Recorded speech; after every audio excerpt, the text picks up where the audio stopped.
ఢిల్లీ నుంచి బెంగళూరుకు వెళ్తున్న కంటైనర్ వాహనంలో 3 కోట్ల విలువైన మొబైల్ ఫోన్లు మాయమైపోయాయి. ఢిల్లీకి చెందిన చైనా స్మార్ట్ ఫోన్ కంపెనీ 3 కోట్ల విలువైన మొబైల్ ఫోన్లను కంటైనర్ వాహనంలో బెంగళూరుకు పంపించింది. ఈ నెల 22న కంటైనర్ ట్రక్ ఢిల్లీ నుంచి బయలుదేరింది. కానీ బెంగళూరుకు చేరుకోలేదు.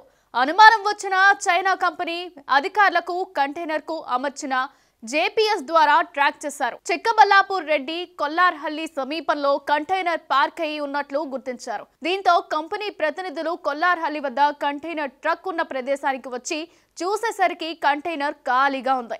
మొబైల్ ఫోన్లు మాయమైపోయాయి. Chief speed carriers private limited company mobile ఫోన్లను ఢిల్లీ నుంచి బెంగళూరుకు రవాణా చేస్తుంది. ఈ కంపెనీలో రాహుల్ డ్రైవర్ గా పనిచేస్తున్నాడు.